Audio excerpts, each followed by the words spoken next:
से हमें सुख प्रदान करने के लिए, हमें आनंद देने के लिए इस निश्वर संसार में, इस दुखालय में, भागवत में संसार को क्या कहा गया? दुखालय। इस दुखालय में आनंद का अनुभव कराने के लिए, आनंद का स्पर्श कराने के लिए, आनंद सागर में हम सबको डुबाने के लिए कृष्ण का प्रादुर्भाव हुआ। ठाकुर जी इस धराधाम पर पधारे हम सबको आनंद प्रदान करने के लिए। लेकिन जब ठाकुर जी इस धराधाम पर पधार रहे थे तो मनी मन विचार कर रहे थे, मैं सबको देवे जा रहा हूं, मुंह को सुख कौन देगो, मुंह को आनंद कौन देगो, मुंह को रस कौन देगो, मुंह को या आनंद सागर में कौन डुबावेगो, मेरे सुख को कौन विचार करेगो। मैं सबके सुख को विचार करके या धराधाम पर जा रहा हूं, लेकिन मेरे बाद सुख को विचार कौन करेगा। तो ईश्वर कौन है? कर्तुम अकर्तुम अन्यथा कर्तुम समर्थ ईश्वर। बहुत ध्यान से सुनिए।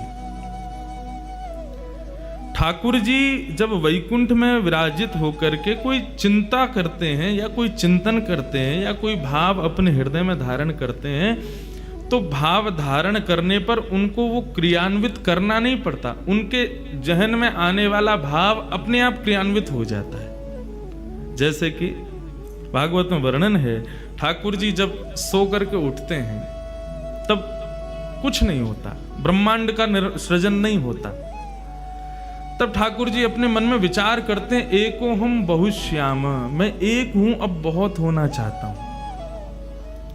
तब कथा आती है, नाभि में से अपने आप कमल प्रकट हो जाता है, उस कमल पर अपने आप ब्रह्मा प्रकट हो जाते हैं, ब्रह्मा अपने आप सृजन करने लग जाते हैं। मतलब उनका चिंतन मात्र क्रिया को क्रियान्वित कर देता है। हमारी आपकी तरह करना नहीं पड़ता ठाकुर जी को। करना कब पड़ता है? जब वही ठाकुर जी इस धराधाम पर आते हैं, तब उनको अपनी इच्छा पूर्ति के लिए कोई ना कोई लीला करनी पड़ती है। लेकिन जब वे वैकुंठ में विराजित होते हैं तो उनका चिंतन ही उनकी इच्छा की पूर्ति करता है। ठाकुर जी ने मन में विचार किया, सबको सुख देवे के काजे मैं तो जा रहा हूं, सबको आनंद में डुबावे के काजे मैं तो जा रहा हूं, मेरी चिंता कौन करेगो, मोकु सुख कौन देगो, मोकु आनंद कौन देगो। बस ये चिंतन मात्र किया है, तभी ठाकुर जी का प्रतिबिंब सामने, वहां ठाकुर जी के स्वरूप में ही मानो श्री किशोरी जी प्रकट हो गई और ठाकुर जी को सुख देवे के काजे पूरे विश्व के आत्मा को प्रसन्न करें ठाकुर जी, और ठाकुर जी की आत्मा को प्रसन्न करें श्री किशोरी जी। इसलिए किशोरी जी के भाव में सबको प्रवेश नहीं मिल पाता। बहुत ध्यान से सुनिएगा। किशोरी जी की लीला में, किशोरी जी के भाव में, किशोरी जी के चिंतन में सबको प्रवेश क्यों नहीं मिल पाता? इसीलिए नहीं मिल पाता क्योंकि वे हमारे लिए आई नहीं है धराधाम पर। उनका प्रादुर्भाव तो लाल जी को सुख देने के लिए हुआ है। क्या समझ में आया? तो फिर किशोरी जी को यदि जानना हो, किशोरी जी के भाव में यदि प्रवेश करना हो, तो कौन कर सके? जहां पर लाल जी की इच्छा हो, जहां पे लाल जी रीझ जाएं, जहां पर ठाकुर जी करुणा कर दें, वो किशोरी जी के श्री चरणन को प्राप्त कर सके। ठाकुर जी की प्राप्ति बहुत सहज है, लेकिन किशोरी जी की प्राप्ति सहज नहीं। ऐसा हो सके, मैं 2-3 दिन से जब से यहाँ श्री किशोरी जी की चर्चा के लिए आया हूँ, रात भर चिंता करता हूँ। क्यों? मुख पे तो कन्हैया ही बैठो रे, उन्हीं का ही चिंतन चलता रहता, उन्हीं के भाव। और दूसरी बात, हमारी सेवा भी बाल भाव की। अब बाल भाव की सेवा में रास को विचार करना बड़ो कठिन हो गए, क्योंकि पुष्टि में तो बाल की सेवा है। लेकिन मैं चिंतन करता रहूं, लेकिन आज के चिंतन में यह भाव आयो कि ठाकुर जी 3 वर्ष के है गए, 3 वर्षन से अपनी सेवा करवा रहे, भागवत की सेवा भाई। किशोरी जी के भाव को कहवे को इतनो वृहद कहने को अवसर नहीं मिलो। 3 वर्षन की सेवा के पश्चात अब ठाकुर जी को मोह लगे, ऐसा लगन लगी कि भैया ये किशोरी जी के भाव में प्रवेश करने लायक नेक नेक है गयो है। तो अब किशोरी जी के भाव में थोड़ी थोड़ी गति, थोड़ी थोड़ा प्रवेश, थोड़ा थोड़ा भाव आना धीरे धीरे प्रारंभ हो रहा है। बाकी हम ब्रजवासी हैं।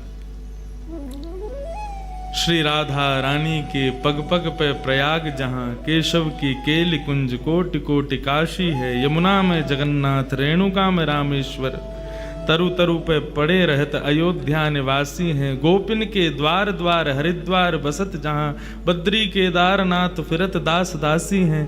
स्वर्ग अपवर्ग लेकर करेंगे हम का, जान लो हमें हम वृंदावन वासी हैं। हम तो किशोरी जी के नित्य सखा हैं, उनकी नित्य कृपा हम पर बनी रह गई है। ऐसी श्री श्यामा जी, उनके भाव को श्रवणार्थ हम आप सब लोग एकत्रित भये हैं। इस वृंदावन के इस केली कुंज में ये सुंदर भाव प्रकट, और लाल जी विराज रहे हैं आनंद से। आज सहरा पहनो ठाकुर जी ने, आज ब्याह करके आ रहे हैं बिल्कुल, और घोड़ी पे बैठे। मैंने तो पहली बार कभी चिंतन स्वप्न में भी नहीं सोचो मेरो लाला कभी घोड़ी पे बैठे हो। आज घोड़ी पे बैठो। आज ठाकुर जी को क्या क्या बताएं, सब ब्याहुला सुन करके आ रहे हैं, बिल्कुल ब्याह करके आ रहे हैं। ये सब किशोरी जी की कृपा है।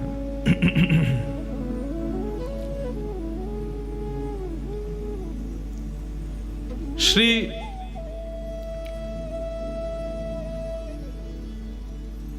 किशोरी जी के भाव में, रास में जब ठाकुर जी और समस्त गोपांगनाएं प्रवेश करती हैं,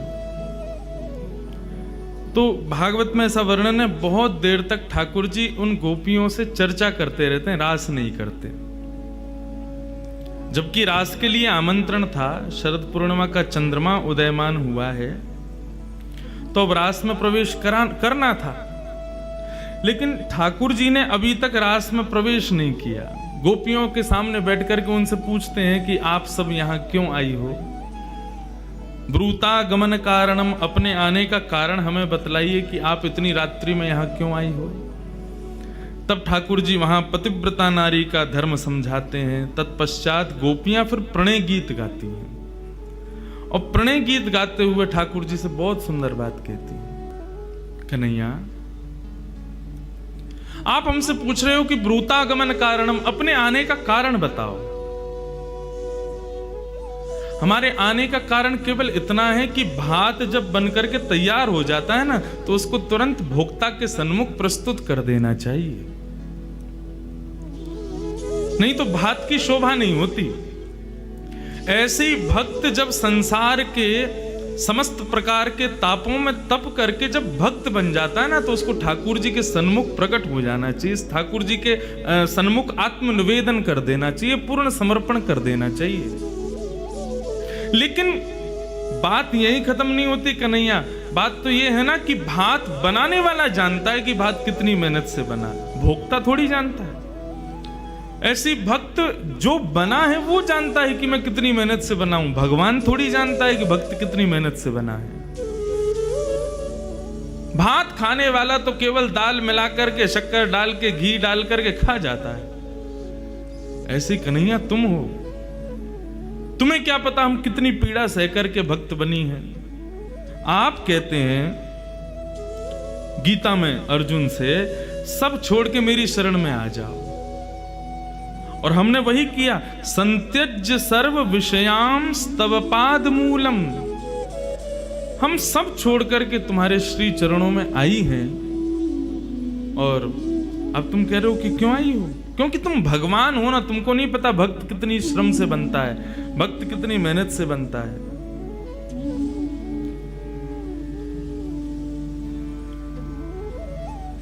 ठाकुर जी खड़े खड़े मुस्कुराते हैं। तब गोपियां एक बहुत सुंदर बात कहती हैं, कन्हैया तुम चाहते हो हम वापस लौट जाएं, हम चली जाएंगी, लेकिन हमारी एक वस्तु तुम्हारे पास है, वो हमको दे दो। क्या? गोपियां कहती हैं कि हमारा जो मन तुम्हारे पास है, जो चित्त तुम्हारे पास है, वो हमको वापस कर दो। तुम हमारा मन वापस कर दो, हम अभी चली जाएंगी, लौट करके नहीं आएंगे। क्योंकि मन के बिना वापस जाएंगे तो किसी भी कार्य में हमारा गति नहीं होगी, हमारा मन नहीं लगेगा। सब पूछेंगे क्यों नहीं कर रही काम, तो हम कहेंगे मन नहीं है। मन कहाँ है? कन्हैया के पास। हम अभी चली जाएंगी घर सब छोड़ छाड़ के, हमारा मन दे दो।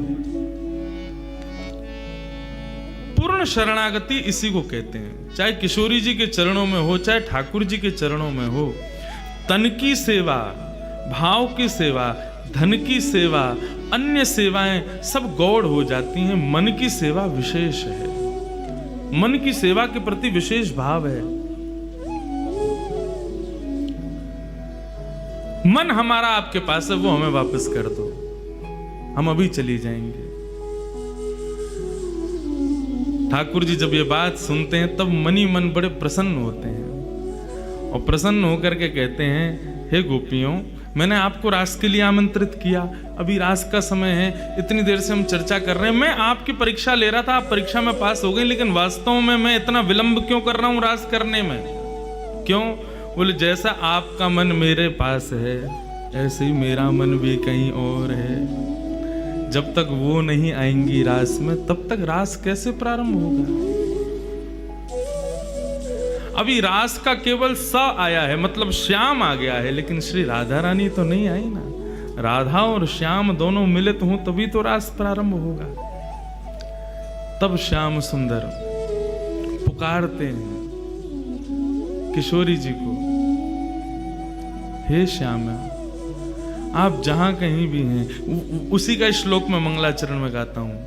हे राधे वृषभानु भूप तनये, हे पूर्ण चंद्रानने, हे कांते कमनीय कोकिल रवे वृंदावनेधीश्वरी, हे मत प्राण परायणे च रसिके, हे सर्वयूथेश्वरी, आगत्य त्वरितम प्रपत्य मनीषम। जल्दी आओ, आकर के इस पूरे रास की शोभा को बढ़ाओ किशोरी जी, तभी रास प्रारंभ होगा। जब ठाकुर जी पुकारते हैं श्री किशोरी जी को और उन असंख्य सुंदरी गोपियों के मध्य से जैसे मानो सूर्य सामने से चल करके, जैसे मानो चंद्रमा सामने से चल करके आ रहा हो, तब ठाकुर जी के सन्मुख किशोरी जी का प्रादुर्भाव होता है, तब रास प्रारंभ होता है। जब किशोरी जी आ जाती है। रास क्या है? जहां एक साथ बहुत सारे भक्त मिलकर के ठाकुर जी का चिंतन, कीर्तन, स्मरण, भजन करें, वही रास है। लेकिन उस रास में हम आप सब लोग नृत्य कर रहे हैं, ठाकुर जी कब नृत्य करेंगे? जब किशोरी जी पधारेंगे। बिना किशोरी जी के आगमन के रास की भूमिका नहीं बनती। किशोरी जी एक दिन समस्त सखियों के संग बैठी, स्वर्ण जडित सिंहासन पर किशोरी जी बैठी, सब सहचरियां आकर के किशोरी जी की जय जयकार करें। वृषभानु नंदिनी की जय हो, बरसाने वारी की जय हो, हे कीर्ति दुलारी की जय हो। जो भी भाव किशोरी जी के प्रकट हो, सबसे जय जयकार करें। किशोरी जी लेकिन आज प्रसन्न नहीं, मुख मुरझाई बैठी। तभी समस्त सखियन ने बोली, हे किशोरी जी, कहा भयो? आपके चेहरे पर ये शुष्कता, आपके चेहरे की ये जो गंभीरता है, यहाँ से ऐसा लग रहा है कि आपके मन को भाव कछु है करने को, आप कर नहीं पा रही हो। आज्ञा करो, हम सब सहचरी बैठी हैं यहाँ पे, आप जो आज्ञा करोगे पूर्ण करेंगे। किशोरी जी बोली, मुझे आज श्याम सुंदर की याद आ रही है। ललिता विशाखा बोली, बात चोर है, क्यों ना निकाल दो तुम अपने दिमाग में थे, 24 घंटा भैया याद करती रहो। कहा है वहां में ऐसो चोरी करतो फिरे, टेढ़ी सी चाल चले, मुकुट टेढ़ो पहने, पूरी दुनिया सीधो मुकुट पहने, वो टेढ़ो मुकुट पहने। नहातो धोतो होगो, हमें तो बाग में संशय सो रे वाक्य। तो किशोरी जी बोली, आप ऐसे मत बोले करो। मुकु श्याम सुंदर को बहुत स्मरण है, वे कैसी बंशी बजावें, कैसा सुंदर श्रृंगार करें, कैसी चाल चलें, कैसे मोर पंख लहरावे, कैसी सुंदर बेनी गूथ के आमे, उन सबको स्मरण करके आज मुकु उनकी बड़ी याद आ रही है। सब सखी बोली, तो कहा करना है? बोले करनो कछु ना है, श्याम सुंदर के पास एक गुण है जो गुण मुंह में ना है। कैसो गुण? बोले कन्हैया नृत्य बहुत अच्छो करे और मेरो मन कर रहे हो कि मैं कन्हैया से नृत्य सीखूं जाके। वहां से दो भाव होंगे। कहा पहले तो श्याम सुंदर को देखने को मिलेगा और दूसरा मैं नृत्य भी सीख जाऊंगी। सभी सखी बोली वहां मैं कहा हम सिखा देंगी तुम्हें, तुम जैसे कहोगी वैसो नृत्य तुम्हें सिखा देंगे। बंधुओं ये कुंज की लीला नहीं है, ये निकुंज की लीला है। यहाँ पर सखाओं का प्रवेश नहीं है, यहाँ पर ग्वाल बालों का प्रवेश नहीं है, यहाँ वृंदावन का भी प्रवेश नहीं है। यहाँ पर केवल किशोरी जी, श्यामाजू और सखियां, उनका ही प्रवेश है। सब किशोरी, सब सखियां बोली श्यामाजू ये तो हम सिखा देंगे आपको। किशोरी जी बोली नहीं, आप सब बढ़िया नृत्य करो लेकिन मुंह को तो कन्हैया से ही सीखना है। वो जैसो नृत्य करें वैसो ही सीखना है। सब सखी बोली तो चलो आज नंदगाम ही चलें, कन्हैया ते हम तो देख के हमें कितना बढ़िया नृत्य करे। हाँ भाई रथ मंगवाओ, किशोरी जी के चमर डोरावे वाले मंगवाओ, सुंदर जय जयकार करते हुए चमर डोराते हुए इत्र छलकाते हुए और रथ में बैठकर के किशोरी जी को लेकर के जाएंगे। नृत्य सीखवे जा रही हैं। किशोरी जी बोली नृत्य सीखवे जा रही हूँ, सिखावे नहीं जा रही। सीखवे जामे तो सामने वालों को सम्मान देना पड़े, वाको गुरु रूप मानना पड़े। मैं तो पैदल जाऊंगी और कोई ना चाहिए चमर डुरावे वारों, कोई ना चाहिए इत्र छिड़कावे वारों, गुलाब जल छिड़का तो चले और ये सब नहीं। मैं तो सहज भाव से जाऊंगी। ललिता विशाखा बोली अच्छा ठीक है चलो फिर। किशोरी जी बोली नहीं तुम लोग भी नहीं जाओगी, मैं अकेली जाऊंगी। क्यों? तुम मां खड़ी खड़ी कन्हैया के चाल ढाल रूप माधुरी और वाके सवरे गुणन पे ही तुम आक्षेप करती रहोगी या हमारे तुम मत चलो, श्रम होगा मेरे लाल को, मैं अकेली जाऊंगी। बोली कभी ना भेजेंगी अकेली, हम आपकी सहचरी हैं, आपके सुख को विचार करें, लेकिन हमें ध्यान भी रखना पड़े कि आपके संग कोई अनहोनी है गई तो मेरे संग कहां अनहोनी होगी। अरे बहुत बड़ा चोर है वो कन्हैया, कहीं आपको कोई आभूषण चुरा लियो, कहीं आपकी कोई वस्तु चुरा ली, कहीं कछु आपको कछु धर लियो तो। श्यामा जी बोलू देख तू अपने मनते ना मेरे श्याम सुंदर के काजे ये दुर्भावना निकाल दे। वो चोरी क्यों करे मैं सब जानू, और वो चोरी ऐसी कोई वस्तुओं की चोरी ना करे, माखन की चोरी करे। सब सखी बोली तुम कितने कहो, देखो हम आपकी हर बात मान रही हैं, रथ नहीं भेज रही, चमर डोरावेवारी नहीं भेज रही, बाकी सब व्यवस्था सब हमने हटा दी। अंत में आपने कही कि आप अकेली जाओगे, हम वह बात को भी राजी हैं, लेकिन एक बात आपको हमारी माननी पड़ेगी। किशोरी जी बोली कहा? आ रही विशाखा।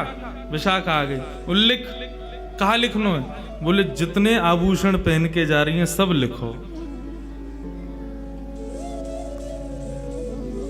कानन में कुंडल पहने हैं, कुंडल में कितने मोती, मोती में कितने हीरा, वो सब लिखती जा रही हैं। वहां को कछु पतो ना है कहीं कानन के हीरा ही निकाल लियो तो।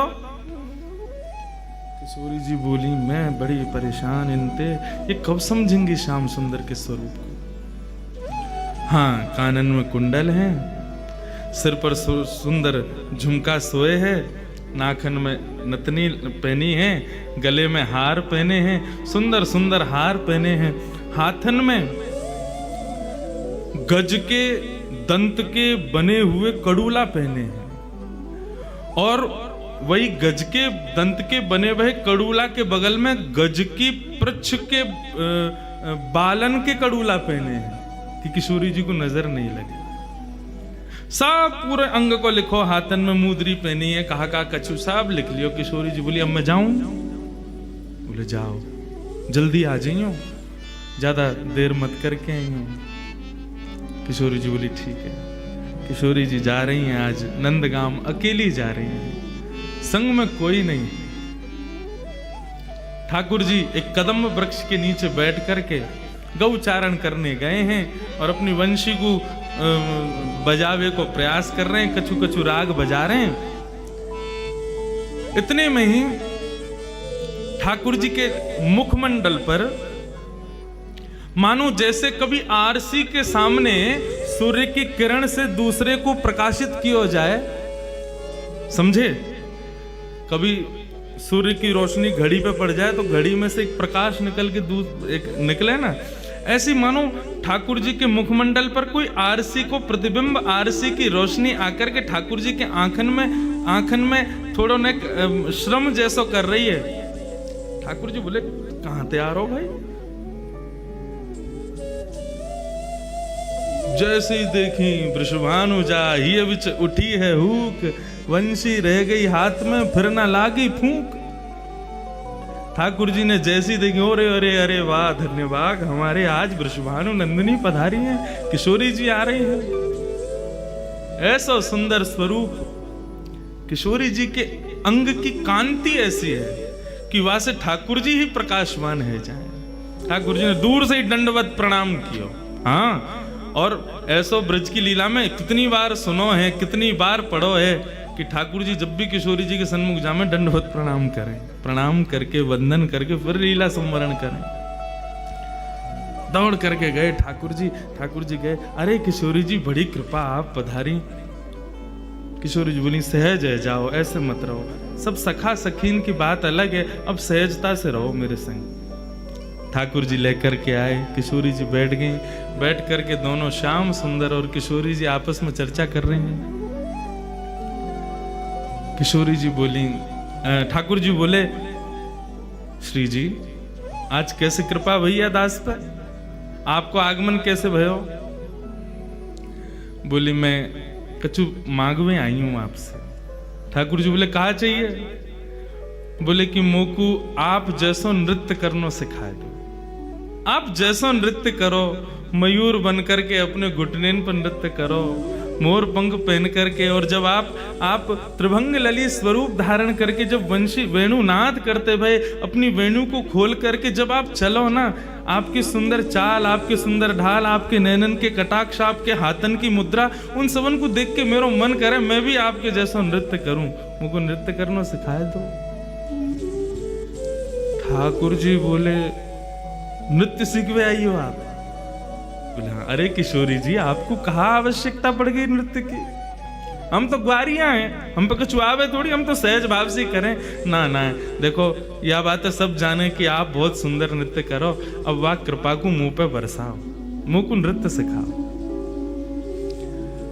ठाकुर जी बोले, बढ़िया मौका मिला है आज तो, अपने आप चल के पधारी हैं। अरे कन्हैया, काय को छोड़े?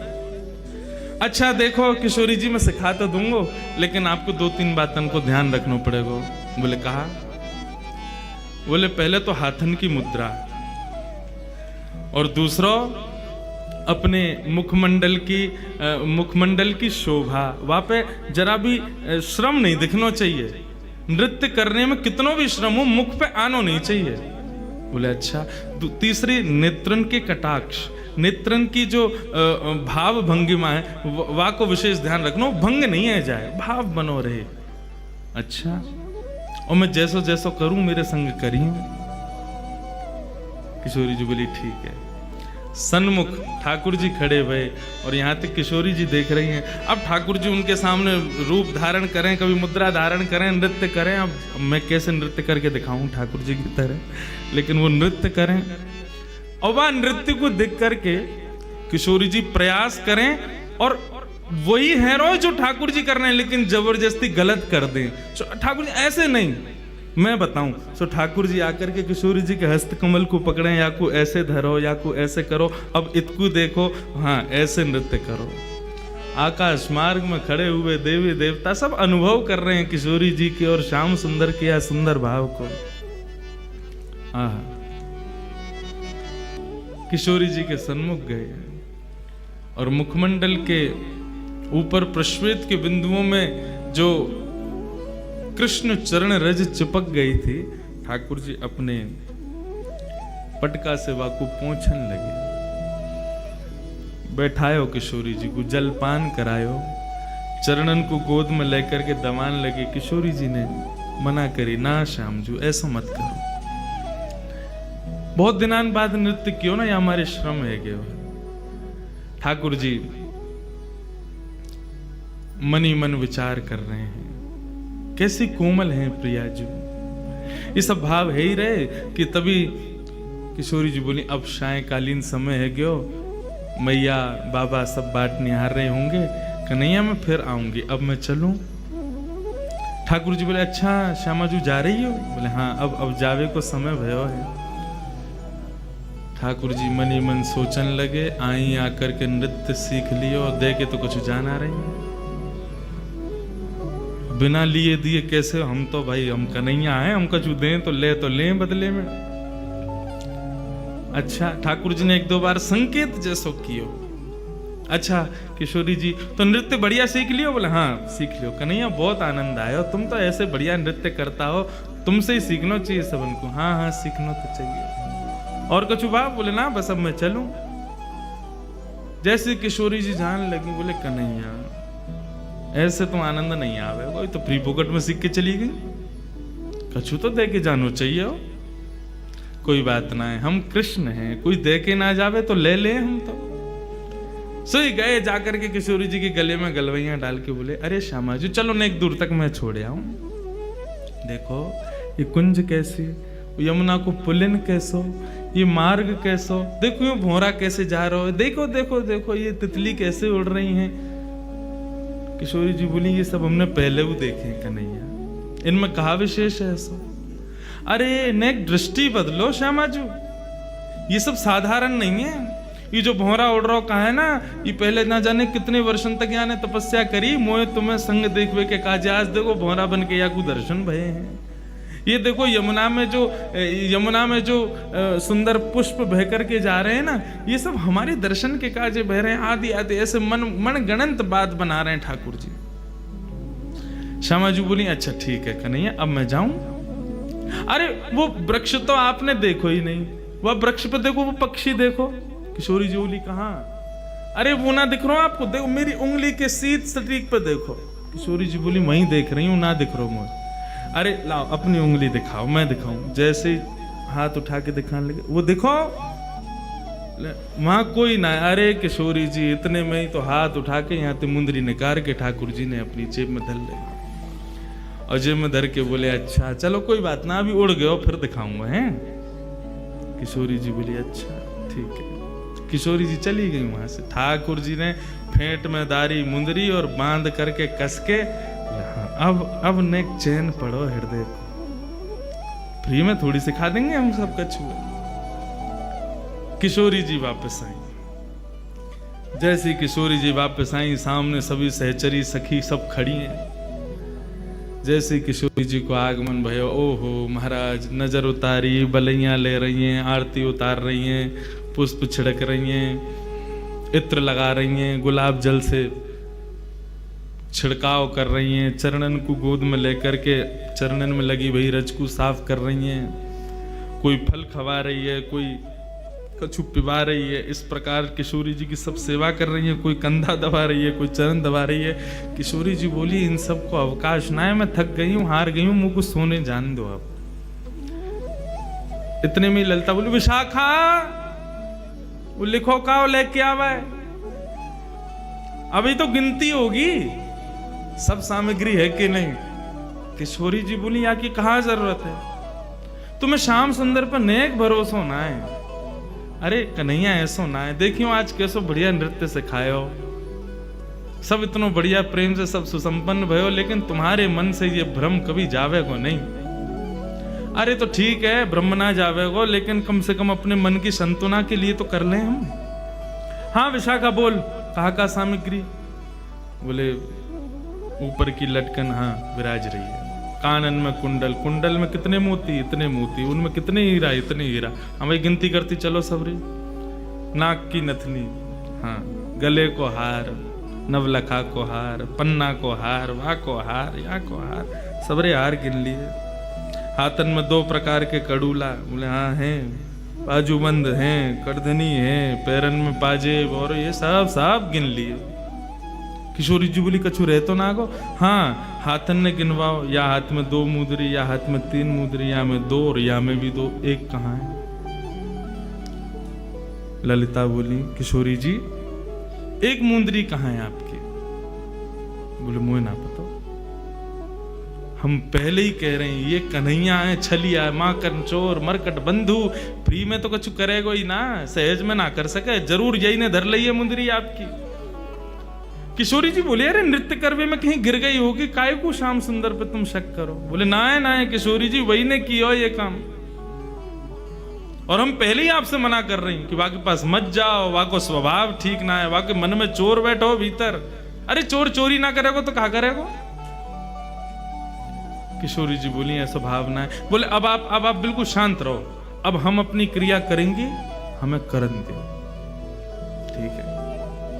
किशोरी जी शयन में चली गई। दूसरे दिन सवेरे ललिता विशाखा दोनों प्रणाम करके ललिता बोली कि अब हम जा रही हैं, जाके आपकी मुंदरी लेके आवे, ठीक है। ललिता जैसे ही गई नंद भवन नंदगांव, ठाकुर जी अपनी गैया लेकर के नंद भवन से निकले, इतने में सामने से विशाखा आती हुई दिखी ठाकुर जी को। ठाकुर जी अपनी नजर बचा करके गैया चराते हुए निकले।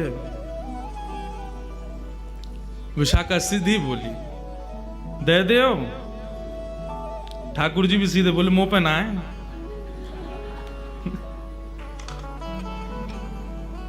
विशाखा बोली कहा ना है? बोले जो तुम मांग रही हो।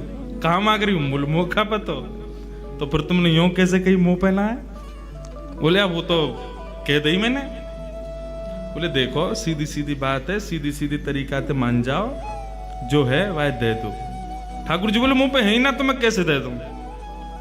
बोले दे रहे हो प्रेम से या फिर मैं अपने पे आऊं? बोले तू अपने पे आवेगी तो जैसे मैं तो बैठे ही रहूंगा, मैं तो अपनों कुछ करूंगा ही ना, तू आके तो दिखा मेरे समीप। खूब देर एक दूसरे में नोक झोंक चलती रही। बोली फेंट में कहा बंद हो तुम्हारे में?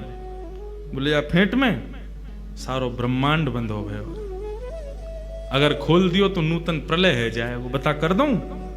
बोले तुम कर दो। ठाकुर जी बोले तेरे कहवे तो फेंट ना खोलूं। कौन है तू? बोले मैं विशाखा हूं। कौन विशाखा? मैं किशोरी जी की सहचरी हूं। तो मैं कहा करूंगा मैं तू उनकी सहचरी है तो उनके फेंटे खोल, मेरो का खोल है, मैंने ना धरो कछु भी। बोले मुंदरी है आपके पास हमारी श्यामा जू की।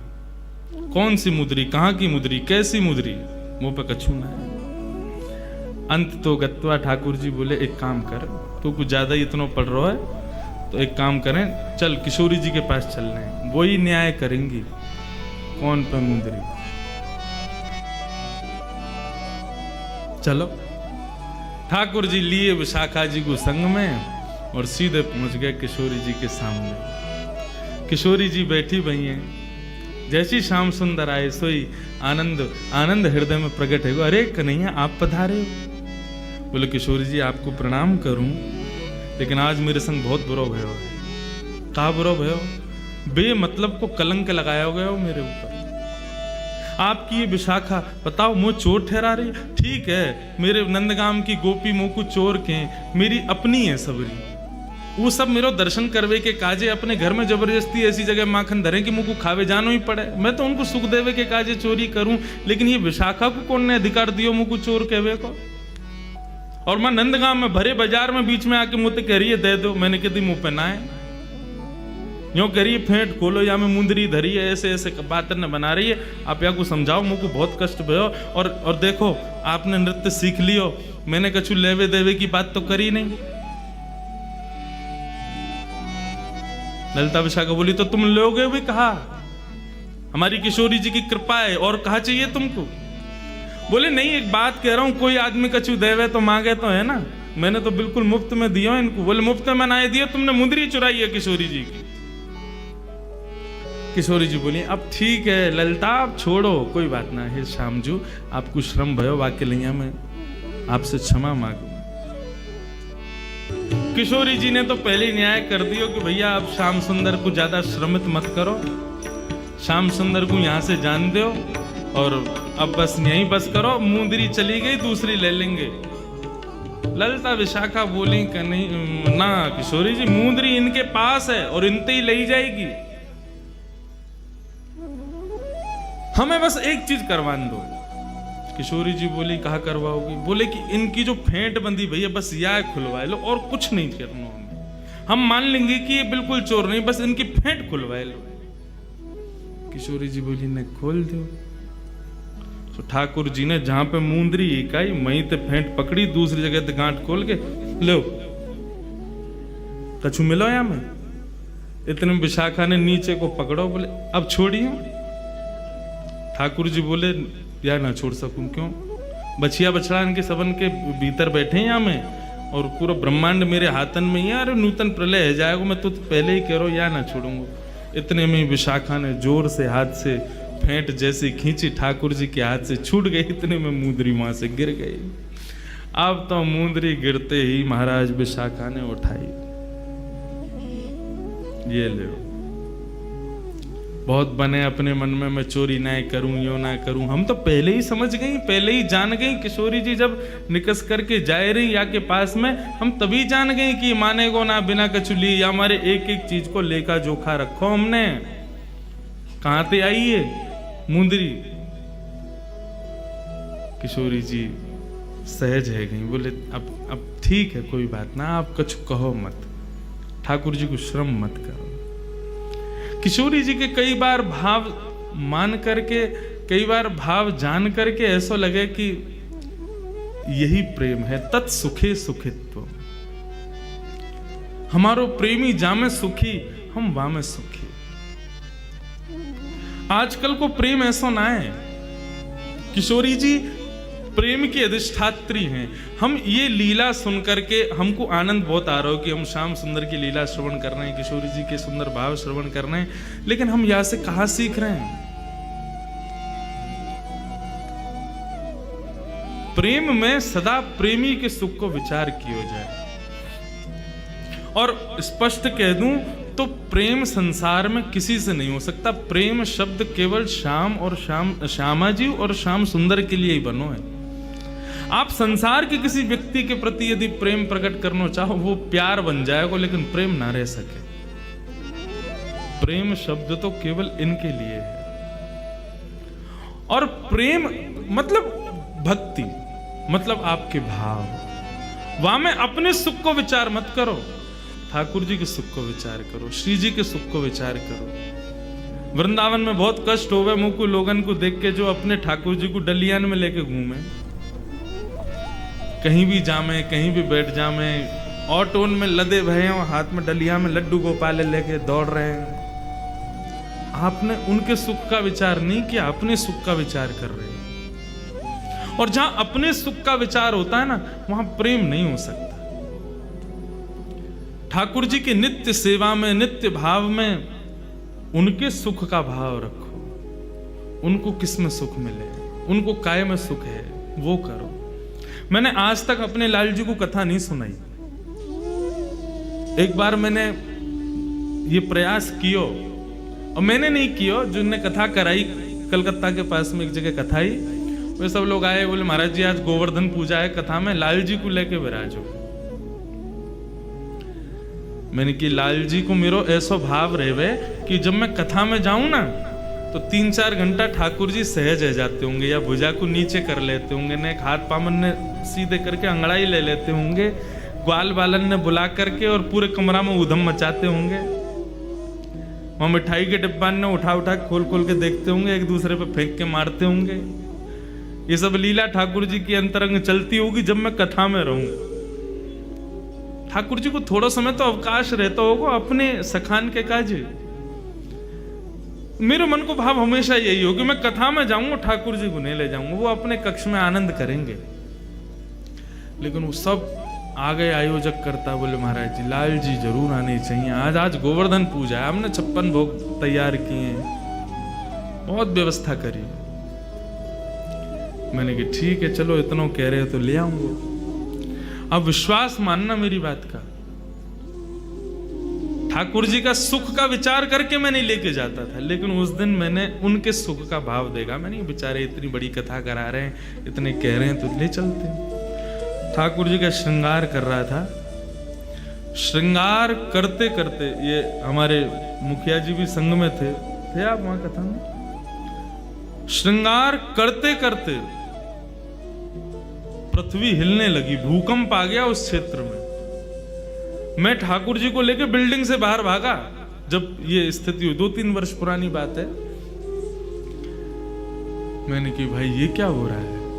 पहला संकेत ठाकुर जी ने दिया, बोले मोकू ना जानो श्रीदामा मधुमंगल मेरी बात नहीं आ रहे हैं, सबरे गैयान की लेकर यहाँ पे आमेंगे, तू मोकू कथा में ले जाओ, बेचारे दुखी है जाएंगे। यही भाव आया था हृदय में।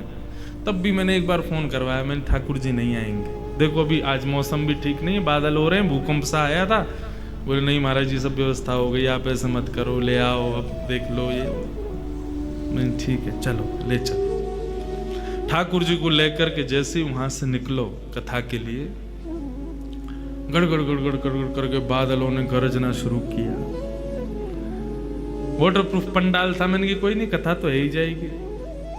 अब विश्वास माने जैसे ही पंडाल में प्रवेश बगल से किया और वे लोग सब छाता छतरी ले ले करके वहां पर ठाकुर जी के स्वागत में जैसे ही उन्होंने दरवाजा खोला, ऐसी बिजली कड़की, ऐसी हवा आई कि वो करीब 300 बाई 150 का पंडाल था।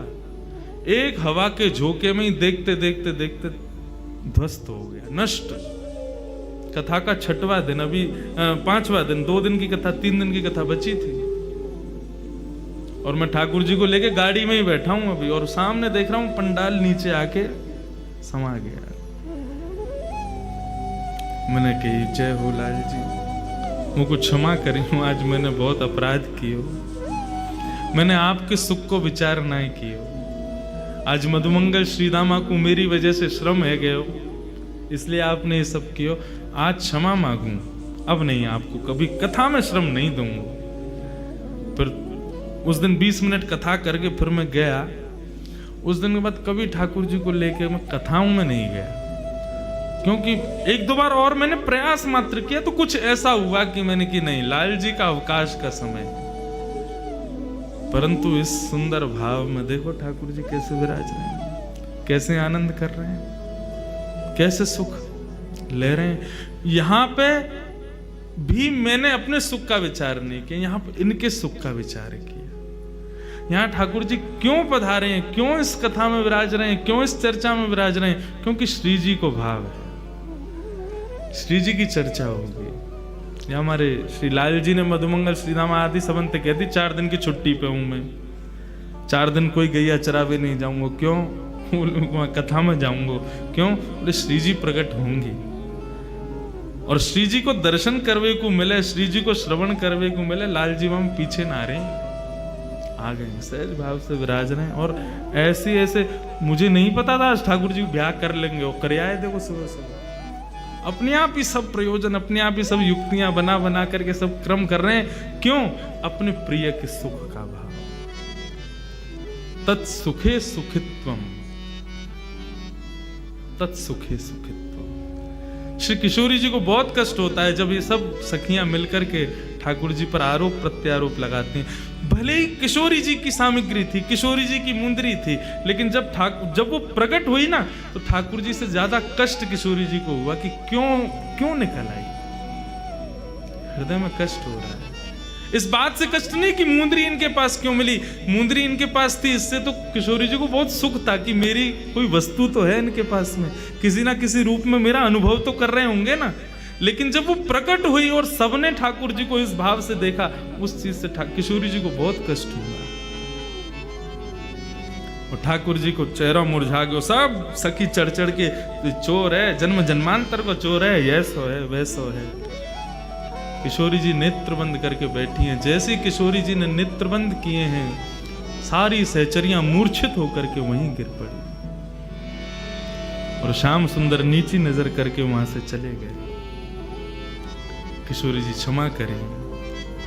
ठाकुर किशोरी जी बोली, आप ऐसे क्षमा मांग करके मुंह को लज्जित मत करो श्याम सुंदर, आप याकू अपने पास ही रखो, संग ही रखो, आपके संग विराजेगी। मुकु या में प्रसन्नता है कि मेरी कोई वस्तु आपके पास है। कैसी करुणा निधान है श्री किशोरी जी। पूरे विश्व पर करुणा करने वाले श्याम सुंदर भी करुणा की आकांक्षा करते हैं किशोरी जी से। और किशोरी जी उनकी करुणा में ही, उनके सुख में ही उनकी प्रसन्नता है। श्याम सुंदर और किशोरी जी एकाकार रूप में श्रीनाथ जी बन के प्रकट हुए।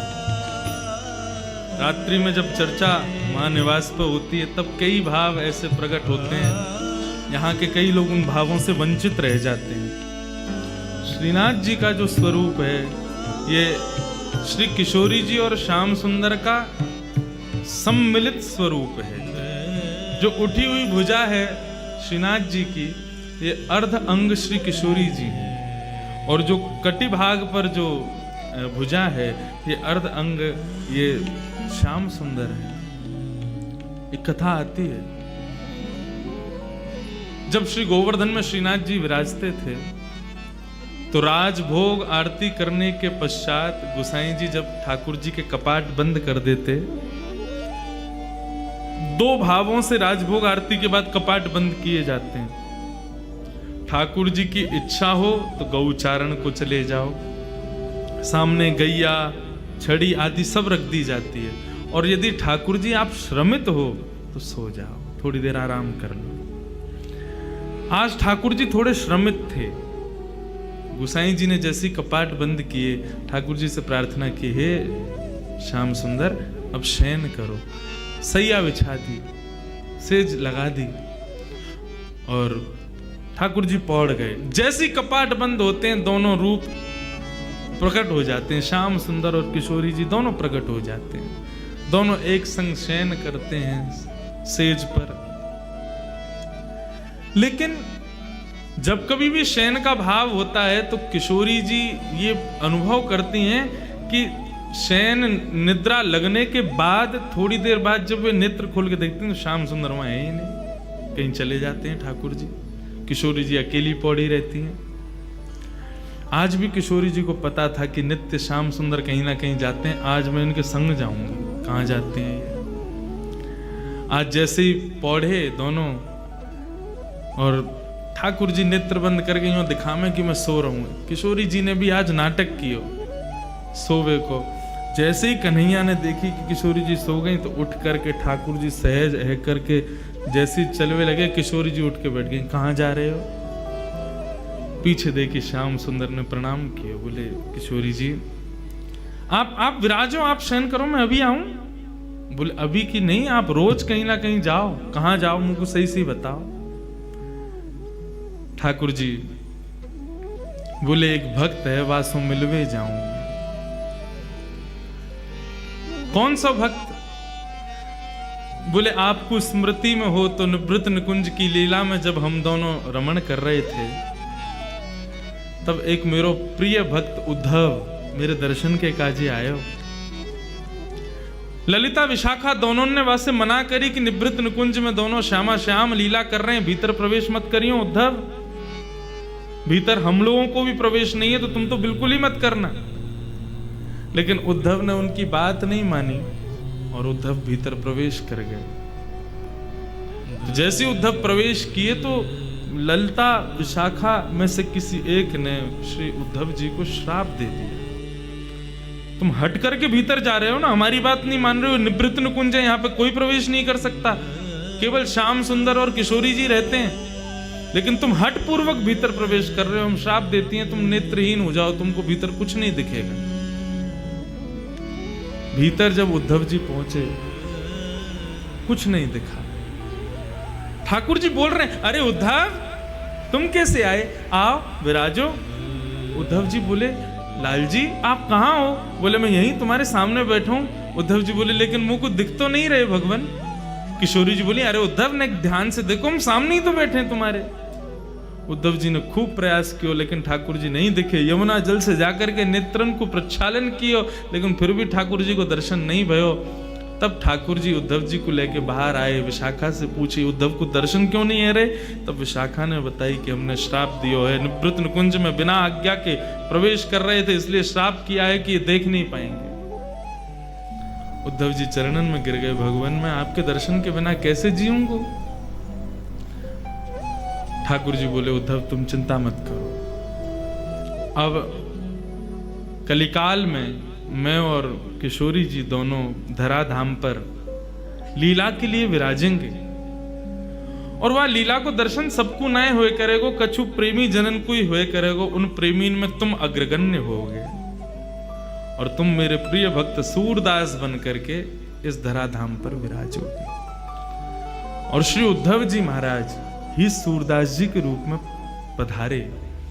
जा दिन से सूरदास जी शरणागत भय श्रीमद वल्लभाचार्य जी के, वादन से नित्य राजभोग के बाद ठाकुर जी छलांग के चले जाएं और सूरदास की कुटिया में बैठ कर के वहां पर सूरदास के सुंदर भावन को श्रवण करें। मेरो प्रिय उद्धव है। ठाकुर जी बोले मैं वहीं जा रहा हूं। किशोरी जी बोली मैं भी चलूंगी संग में, आप अकेले नहीं जाओगे, और यदि आप अकेले गए, मोकू नहीं लेके गए संग में, तो मैं आज गुसाई जी से आपकी शिकायत कर दूंगी। ठाकुर जी जब घर में विराजते हैं ना, सेवा में विराजते हैं, अपने अर्चक से थोड़ा भय खाते हैं। मेरी तो खूब लड़ाई हो गई, मैं लाल जी थे। कभी श्रृंगार में अगर विक्षेप है रहे हो, कोई और बात हो, मैं तो डांट फटकार दूं खूब। अरे तो नेह भी तो लड़ा रहे हैं, तो डांटवे को अधिकार भी वही को है जो प्रेम से चर्चा करे। हम सुख को विचार करें, यही हमारे डांटे। माता पिता ऐसे ही बोलते हैं, तेरो भलो चामे, या हमारे डांट रहे हैं। ऐसे ही हम भी आपके सुख को विचार करें, यही हमारे डांटे। काउ दिन ठाकुर जी यदि तैयार ना हो, मैं काउ दिन मुकुट उठा उठा के फेंकें, तो देखो ठाकुर जी की सेवा में 2-3 विषयों का भाव रखना है। ये जो मूर्छल आरती के समय होती है ना, चंवर तो होती है कि कोई अला वला लाल जी को नहीं लगे। मोरछड़ क्यों होती है? मोरछड़ के भीतर जो मयूर पंख हैं, जब वो हिलते हैं तो ठाकुर जी उनको देखने में व्यस्त हो जाते हैं और यशोदा मैया इतने में आरती कर देती है। नहीं तो छोटे बालक की मैया जब नजर उतारे तो बालक कहाँ रुके, कभी यहाँ भागे कभी वहां भागे। ये हमारे मोरछड़ को भाव है, ताकि ठाकुर जी को ध्यान वहां की तरफ केंद्रित रहे, ठाकुर जी मुस्कुराते रहे और यशोदा मैया उनकी आरती करते। ऐसे ही प्रत्येक भाव में जब श्रृंगार करते हैं तो ठाकुर जी के सन्मुख कुछ भोजन के पदार्थ रख दो, कुछ खिलौना रख दो। हमारे बाल भाव में ऐसी सेवा है, ठाकुर जी के पास में कुछ खिलौना रख दो, कुछ भोजन के पदार्थ रख दो, फिर श्रृंगार करो। क्यों? ठाकुर जी फिर श्रृंगार गिरेंगे नहीं अपना। ये जो बार बार मुकुट गिरे, बार बार माला गिरे, ये सब नहीं होगा। ठाकुर जी सहज श्रृंगार करवा लेते हैं। लेकिन कई बार ऐसा होता है कि खूब सारे खिलौने धर दिए, खूब सामग्री धर दी, लेकिन ठाकुर जी फिर भी श्रृंगार गिर दें। ठाकुर जी पता चल जाए ये सब मेरे ध्यान भटकावे के काजे है। तू तो मोर पंख लगा के मुकुट धरा के चलो जाए, पूरे दिन मेरे सर में कितनो दर्द होगा तो का पतो। उठा उठा के फेंके फिर तब कहा करें, लाल जी के सामने धर दूं सब सामान, न है रे तैयार, न होनो तैयार, ठीक है ऐसे ही खड़ो कर दूंगा नंगो धरंगो। सबरे दर्शनार्थी आवेंगे, आकर के जैसे ही देखेंगे फिर तुम्हारी ही निंदा होगी। सबरे फोटो खींच खींच के ले जाएंगे, लंगोटी में खड़े रहेंगे, सब जगह डाल देंगे, फेसबुक इंस्टाग्राम पे सब देखेंगे। इंद्रेश जी के ठाकुर जी देखो लंगोटी में खड़े। मैंने कि एक बार और प्रयास कर रहा हूं, तैयार हो जाओ। और वास्तव में जैसे प्रयास करें ठाकुर जी फिर से तैयार हो गए। यदि इस भाव से कभी कभी ठाकुर जी को डांटा भी जाए ना, कोई दोष नहीं, ये भी तो प्रेम है। प्रेम करने वाला ही तो डांट सकता है, प्रेम करने वाला ही तो तेज आवाज में बोल सकता है। किशोरी जी बोली मैं गुसाई जी से शिकायत कर दूंगी तुम्हारी। ठाकुर जी बोले गुसाई जी से मत कहियो, बहुत डांटेंगे नहीं तो फिर मुंह को लेके चलो संग में। अच्छा चलो, लेकिन सुनो शांत बैठियो और तुरंत जाएंगे, तुरंत आएंगे, ठीक है। किशोरी जी को संग लेकर के ठाकुर जी पहुंचे। कुटिया में सूरदास जी बैठे और सूरदास जी बैठ करके सुंदर ठाकुर जी के भाव गा रहे हैं। सूरदास जी भाव विभोर होकर के गान करते जा रहे हैं, एक के बाद एक सुंदर सुंदर पदों का, एक के बाद एक सुंदर सुंदर भावों का गान कर रहे हैं। ठाकुर जी श्रवण करके आनंदित हो रहे हैं, लेकिन किशोरी जी तो भाव विभोर हो रही हैं। ठाकुर जी से बोली या को नेत्र दे दो। ठाकुर जी बोले मैं पहले ही मना कर रहा हूँ, कुछ करवे ना जानो, केवल सुन के वापस आनो। और आप या नेत्र दे दो, फिर कहोगे या यूं कर दो, यूं जैसो चल लो, ठीक है ऐसे ही रहने दो। किशोरी जी बोले बहुत निष्ठुर हो आप, बेचारो कैसे सुंदर सुंदर भाव बना बना के गावे और वापस नेक कृपा ना कर सको, नेक नेत्र दे दो, का बुराई है।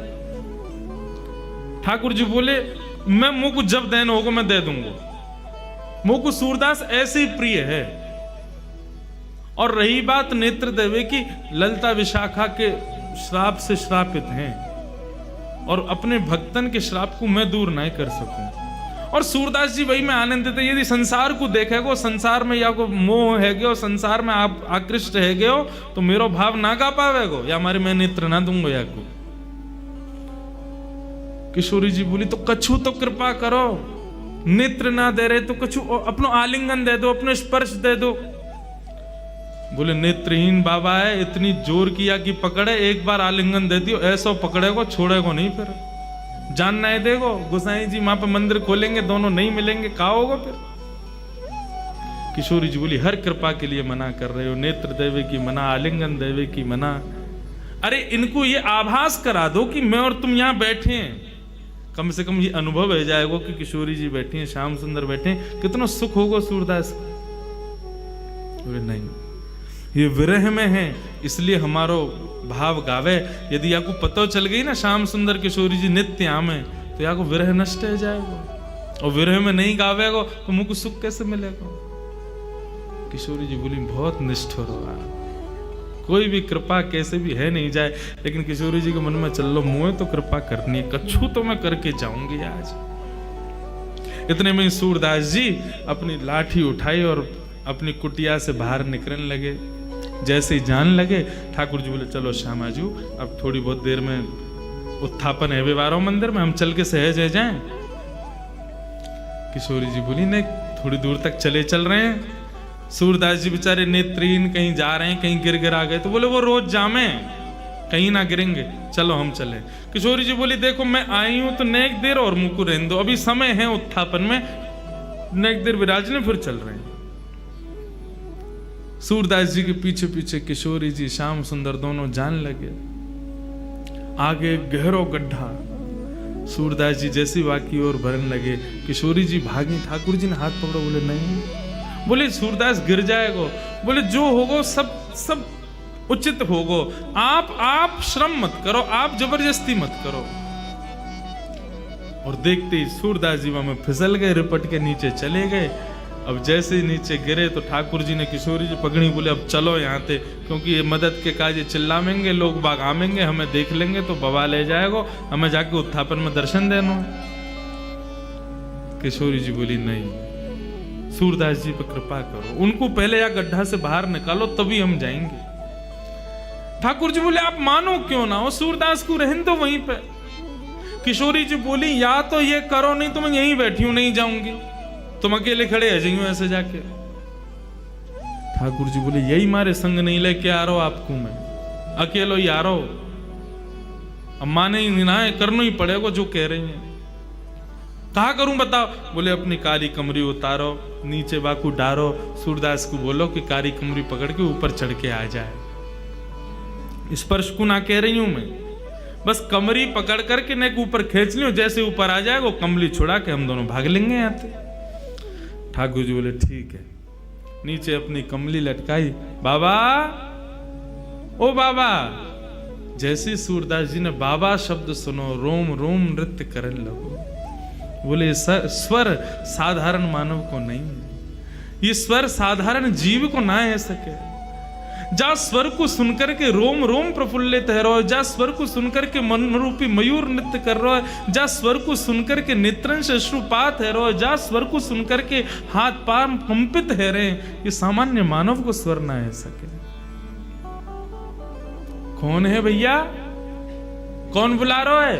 अरे बाबा मैं यही पास के गांव को हूं, आप गिर गए हो नीचे, आपकी सहायता करवे आया हूं बाबा।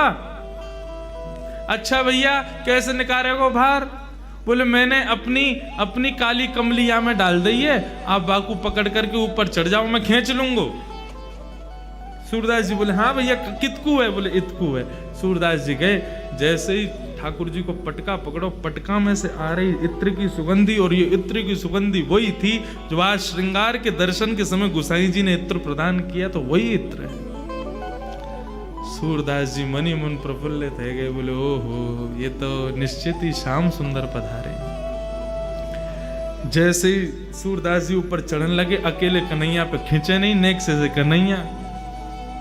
ठाकुर जी बोले खड़े खड़े देख रही हो, सब हमसे करवा रही हो, आओ न खींचो मुझको। सूरदास जी को ठाकुर जी खींच रहे हैं, ठाकुर जी की कमर पकड़ के किशोरी जी खींच रही है। बस यही तो चाहिए किशोरी जी को, कैसे कृपा होनी चाहिए। और जैसे ही खींच करके ऊपर लाए, सूरदास बोलो बेटा आज मत चूक जाइयो, बहुत वर्षन से चूक रहो तू, आज मत चूक जाइयो, पकड़ लियो। दोनों आए, जैसे ही बाहर निकले सूरदास जी ने ऐसी स्वयं को ठोकर लगाई कि ठोकर लगाते गिरे। ठाकुर जी तो हट गए, पीछे खड़ी किशोरी जी के दोनों चरण सूरदास जी के हाथ में आ गए। और जैसे ही हाथ में चरण आए, सूरदास जी ने कस करके पकड़ लिए। अब किशोरी जी को ठाकुर जी कहते जल्दी भगो, पकड़ ले गो बाबा। जैसे ही पाम छुड़ा के भगी तो किशोरी जी की एक पाजेब सूरदास जी के हाथ में रह गई। सूरदास जी ने तुरंत अपनी कांख में दवाई ली। बस मनी मन बड़े प्रसन्न रहे, बोले इतना ही सही बहुत है, कछु तो है मेरे पास, कभी तो आमेंगे लेवे। जैसे ही दौड़े दोनों, किशोरी जी चली, श्याम सुंदर मुझको ऐसा लगे मेरी एक पाजेब की आवाज ना आ रही। जैसे ही अपने अंग चरणन को देखो तो बोले अरे मेरा पाजेब तो वहीं रह गया, मेरी पायल रह गई कन्हैया, चलो लेके आवेंगे। ठाकुर जी बोले दूसरी धरा दूंगो, भाई लेवे मत चलो, ना ना वही चाहिए मुझको। अरे वो साधारण ना है, मेरी सखी सहचरीन ने कैसी मिन्नत करके कैसी मेहनत करवा करके बनवाई, और मुझको बहुत प्रिय, वही चाहिए मुझको। ठाकुर जी बोले यही मारे ना लाऊं मैं तुम्हें, कितना श्रम है रो, नेक देर में हमको सहज होनो, मंदिर में पहुंचनो, दर्शन करवे के दर्शनार्थी पधारेंगे सब, आप माने ना। किशोरी जी बोली वही पाजेब चाहिए, चलो। ठाकुर जी गए लेकर के, दूर खड़े हैं सूरदास जी बैठे हुए हैं, बैठ करके और प्रेम से हरि स्मरण कर रहे हैं। इतने में ठाकुर जी दूर से बोले बाबा। हाँ भैया फिरते आ गए? बोले हाँ बाबा, वो मैं यहाँ हमारे आयो कि मेरे संग में मेरी एक सखी और ही, बाकी एक पाजेब रह गई है, वो आपने धर ली है बाबा, बाकू दे दो। सूरदास जी बोले कौन सी पाजेब? बोले आपने धर ली है। अच्छा ये वाली पाजेब? बोले हाँ ये वाली। अच्छा कौन की है? बोले मेरे संग एक सखी पधारी है, मेरी सहेली है, बाकी है। बाबा बोले मुँह का पतो तेरी सहेली की है कि ना है, मेरी कोई मदद करवे आयो ना एक देर पहले, बाकी पाजेब रह गई, सो मैंने धर ली कि आवेगो तो दे दूंगो। अब मुँह का पतो कि जाने मेरी मदद करी, वो तो ये मुँह दिखे तो है ना। ठाकुर जी बोले अरे मैं ही हूं बाबा, मैंने ही कृपा करी, मैंने ही आपको निकारो बाहर। सूरदास जी बोले मैं ना मानू भैया, कहीं मैंने पाजेब दे दी और जाने मेरी सहायता करी, कहीं वो आगो तो और वो कहे कि मेरी पाजेब दो, तो मैं तो दुबधाम पड़ जाऊंगा, मुझे तो पता ही ना है कौन की है। बोले बाबा सब छोड़ो, यूं बताओ कैसे दोगे? बोले ऐसे दूंगो, एक पाजेब मेरे पास है, एक तुम्हारे पास होगी। बोले हाँ, बाकी पहचान करा दो। बोले कैसे होगी पहचान?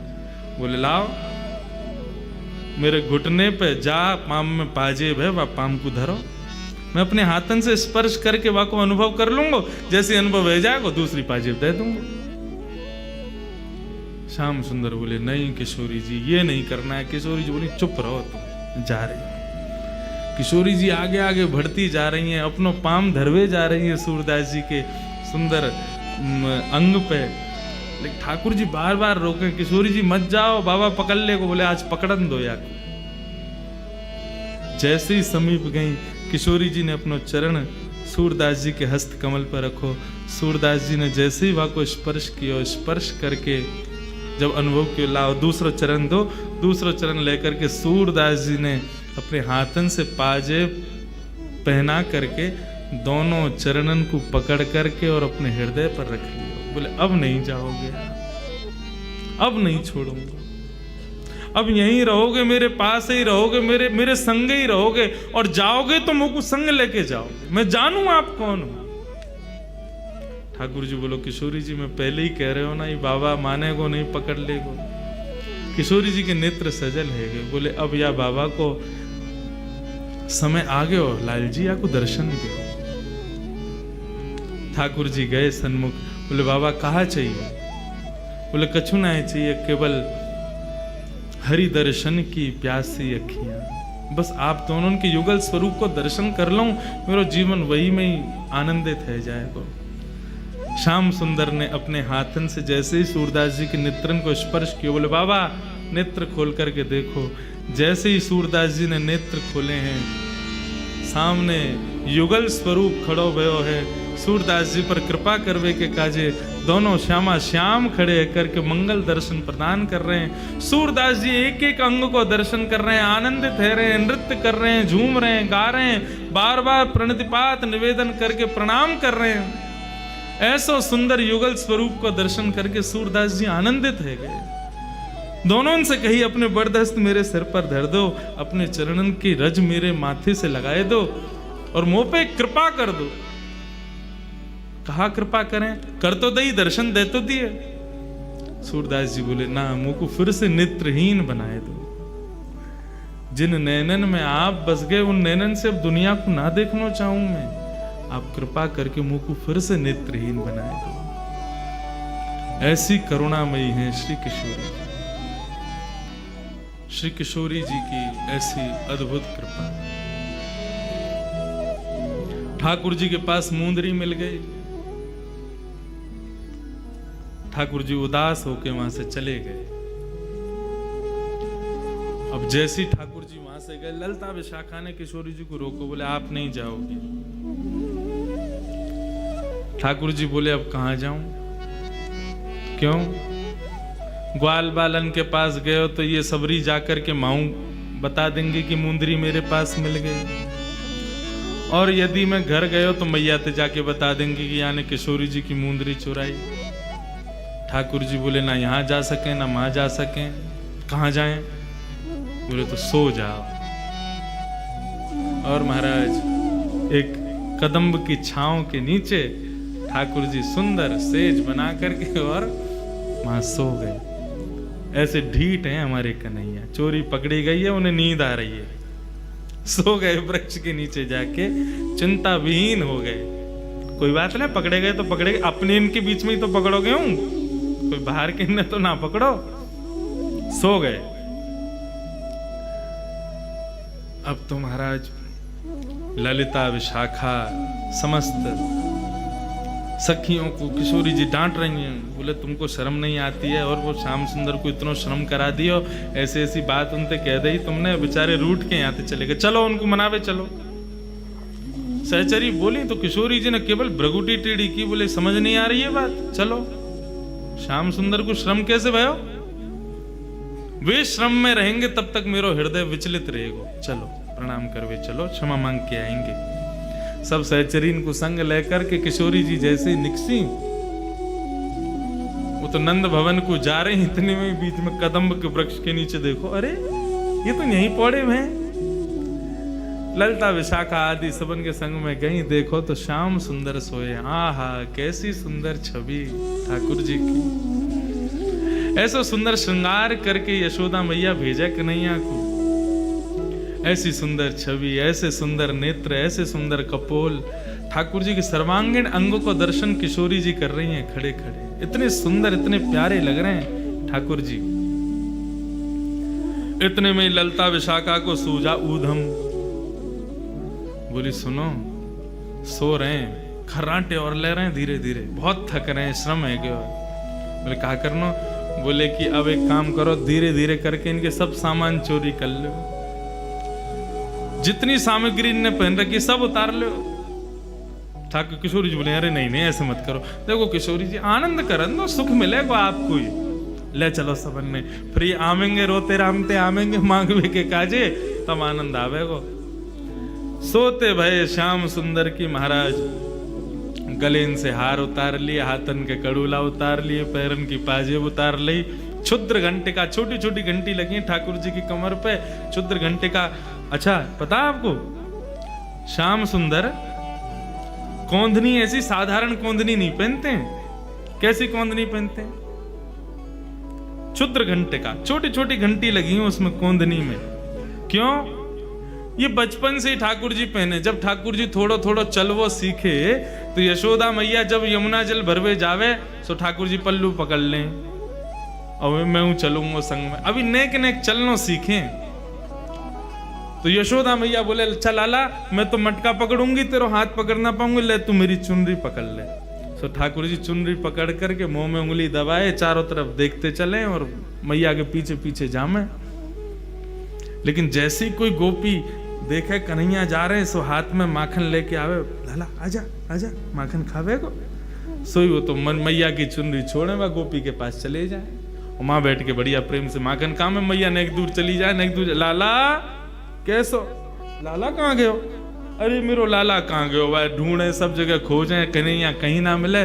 मैया दौड़ती भैया आवे, सबंत पूछा अरे मेरो लाला देखो, मेरो कन्हैया देखो। इतने में कहा पावे एक गोपी की गोद में बैठ के वो तो माखन खा रहा है। मैया बोली लाला तो रोज कभी कहीं भग जाए कभी कहीं भग जाए, कहा करें। सो आज मैया लाला की कौंधनी उतार के और सुनार के पास लेके गई और बोली या में एक काम कर, सोने की छोटी छोटी घंटी लगा दे। क्यों? बोले जब कबू मेरो लाला या पहन के चलेगो तो घंटी इनकी आवाज आती रहेगी, मुझको पतो लगती रहेगी कि मेरो लाला कहाँ जा रहा है। आज ठाकुर जी को जन्मोत्सव, ऐसी कथा आवे ठाकुर जी के जन्मोत्सव पे। ठाकुर जी ज्यादा ना 3 वर्ष के भय, यशोदा मैया ने लाला को सवेरे सवेरे कौंधनी पहना दी। और कौंधनी जैसे ही ठाकुर जी ने पहनी तो यशोदा मैया के सिर पर दोनों हाथ धर के ठाकुर जी अपनी कमर को मटका में व क्षुद्र घंटिका के स्वर पर ठाकुर जी नृत्य करें, सबरे गोकुल वासीन को आनंद दे में। तो ऐसी ठाकुर जी की क्षुद्र घंटिका की कौंधनी वो उतार ली, सबरो श्रृंगार उतार करके और अंत में वंशी भी ठाकुर जी की धर ली और सबरी पोटली बांध करके सभी सखी किशोरी जी संग लेके चली गई। अब ठाकुर जी की नींद खुली, जैसी नींद खुली अंगड़ाई लेने लगे, बोले हाँ भाई अब चलें, अब रात है गई, अब जाके माँ बढ़िया प्रेम से। जैसे ठाकुर जी उठे चलनो फिरनो शुरू कियो तो जितनी आवाज ठाकुर जी के चलवे में आवे, पाजे बन की क्षुद्र घंटिका की, कछु ना आ रही है। ठाकुर जी ने जैसे नीचे देखो तो वस्त्र ने छोड़ के तो सब हरण है गयो। कौंधनी चली गई, गले की माला चली गई, पैरन की पाजेब चली गई, कड़ूला चले गए, बाजूबंद चले गए, सब ले गए। ठाकुर जी बोले ये एक को ही काम है सके, ये वही जरूर विशाखा ललिता ने ये किया होगा। ठाकुर जी पहुंच गए और चेहरे पर ऐसा आंखें लाल पड़ रही हैं क्रोध के कारण ठाकुर जी की, और गए विशाखा से जाके बोले दे दे। विशाखा बोली मुंह पे ना है। कहाँ ना है? बोले वही ना है जो तुम मांग रहे हो। ठाकुर जी बोले मुझे सब पता हो तेरे पास है, तू दे दे। बोले जब हमने प्रेम से मांगी तुमने दी, तो तेने कोई कसर भी ना छोड़ी किशोरी के सामने, जो मेरी तेने भद्रा उतारी का है वो हमें कोई कसर भी ना छोड़ी है तेने। अब दे दे प्रेम ते, देख मैया बहुत मारेगी मुंह को, तेने वो सोने की क्षुद्र घंटिका तक निकाल ली मेरी। अरे मैंने तो केवल एक मुंदरी उतारी, तेने पूरा श्रृंगार ही उतार लियो मेरो, चल ला वापस दे। बोले यदि तुम नंद के लाला हो और यशोदा के छलिया हो और तुम में यदि तुम बहुत अपने आप को बहुत बड़ा कुछ मानो, कुछ समझो, तो लेके दिखाओ। ठाकुर जी बोले ये तो चैलेंज दे दियो यार। ठाकुर जी बोले तो फिर ठीक है, हम नंद के लाला नहीं, हम यशोदा के लाला नहीं, हम नंदगाम के छोरा नहीं, यदि हमने तुम्हारे हाथन से अपनो सारो श्रृंगार लियो नहीं तो आएंगे लौट के, बदला तो लेंगे। विशाखा बोली हाँ देख लेंगे, आ जाइयो। अब जैसे ही महाराज ठाकुर जी गए और ठाकुर जी ने जाकर के अपनो सखी वेश धारण कियो, स्वयं को सखी बनायो, अपनी धोती बगलबंदी सब उतार करके सुंदर साड़ी पहनी और जो भी सखी पहने वो सब पहनो, मांग में सिंदूर भर के सुंदर चुनरी सी लगा के मुंह में दबा करके बिल्कुल सखी रूप भेष धारण करके बिल्कुल कटीले नेत्र तो ठाकुर जी के ही श्रृंगार ऐसा सुंदर कियो।